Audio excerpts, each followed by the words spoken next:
Hace mucho tiempo, en la tierra de Israel, vivía un profeta llamado Jonás, hijo de Amitai. Era un hombre temeroso de Dios, conocido entre su pueblo como un vocero del Altísimo. Como profeta, había experimentado el peso de la palabra de Dios y entendía lo que significaba obedecer. Pero esta vez, lo que Dios le pedía era diferente. Una mañana, mientras Jonás oraba, recibió un mandato divino que estremeció su corazón. Levántate y ve a Nínive, aquella gran ciudad, y pregona contra ella, porque su maldad ha subido hasta mí. Jonás conocía bien la fama de Nínive. Era la capital del imperio asirio, un pueblo cruel, enemigo declarado de Israel, conocido por su violencia y arrogancia. ¿Ir allí? ¿A predicar que debían arrepentirse? ¿A advertirles que el juicio de Dios se acercaba? Era impensable. ¿Y si se arrepentían? ¿Y si Dios los perdonaba? El corazón de Jonás se llenó de temor y de enojo. Pensó en huir. No hacia Nínive, sino en la dirección opuesta. Fue a Jope y encontró un barco que zarpaba hacia Tarsis, un puerto lejano al occidente, en dirección contraria a Nínive. Pagó su pasaje, descendió al fondo del barco, y se durmió.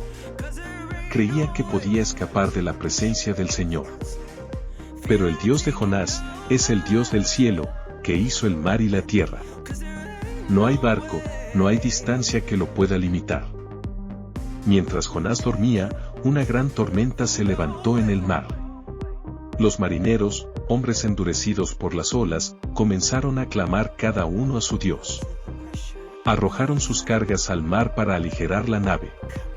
Y al ver que el peligro aumentaba, fueron a despertar a Jonás. ¿Cómo puedes dormir? Levántate y clama a tu Dios. Quizá Él tenga compasión de nosotros y no perezcamos. Lanzaron suertes para saber por qué había caído esa desgracia sobre ellos, y la suerte cayó sobre Jonás. Entonces, Jonás confesó: Yo soy hebreo, y temo al Señor, Dios del cielo, que hizo el mar y la tierra. Estoy huyendo de su presencia. Los hombres temieron mucho más y le dijeron: ¿Qué debemos hacer contigo para que el mar se calme? Jonás respondió con un susurro de resignación: Tómenme y échenme al mar, y el mar se calmará. Sé que esta gran tormenta ha venido por mi causa. Los marineros, aunque reacios, oraron al Dios de Jonás y lo echaron al mar. Y el mar cesó su furia.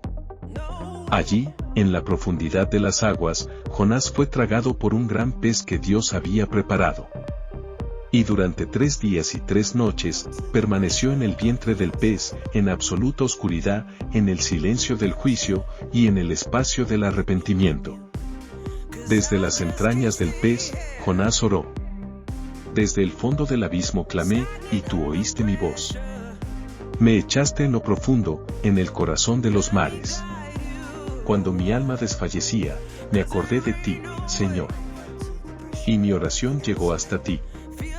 Entonces, el Señor habló al pez, y éste vomitó a Jonás en tierra firme. La voz de Dios vino por segunda vez. Levántate y ve a Nínive, aquella gran ciudad, y proclama el mensaje que yo te diré. Esta vez, Jonás obedeció. Entró en la ciudad y comenzó a proclamar: De aquí a 40 días, Nínive será destruida. Y sucedió lo inesperado. Desde el más humilde hasta el más encumbrado, el pueblo creyó a Dios.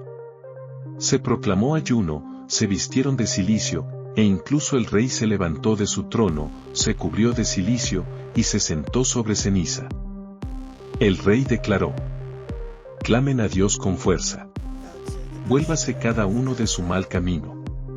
Quizá Dios tenga compasión y detenga su ira. Dios vio lo que hicieron, cómo se volvieron de su maldad, y no destruyó la ciudad. Pero Jonás se enojó.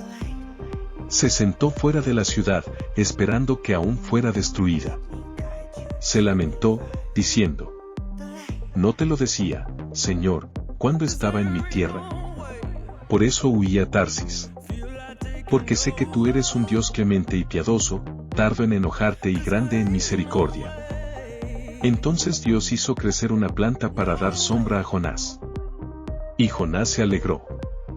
Pero al día siguiente, Dios envió un gusano que hirió la planta, y ésta se secó. Luego un viento solano y un sol abrasador hicieron que Jonás se desmayara de calor. Y Dios le dijo: ¿tanto te duele por la planta que no cultivaste ni hiciste crecer? ¿Y no he de tener yo compasión de Nínive, una ciudad donde hay más de 120,000 personas que no saben distinguir su mano derecha de su izquierda? Ahí termina el relato. Sin que Jonás responda. Porque a veces, la mayor lección no está en la respuesta, sino en la pregunta. Y esa pregunta sigue resonando hoy. ¿Usted se alegra por lo que le da sombra, pero se indigna por la misericordia que salva? ¿Puede usted aceptar que el Dios que lo llamó, también quiere salvar a aquellos que usted no entiende, o incluso, no desea que sean perdonados? Este es el Dios de Jonás, el Dios de la misericordia. El Dios que llama, que corrige, pero sobre todo, el Dios que salva. Y si usted hoy ha sentido que está en una tormenta, o en el vientre de un gran pez, o lejos del Pr.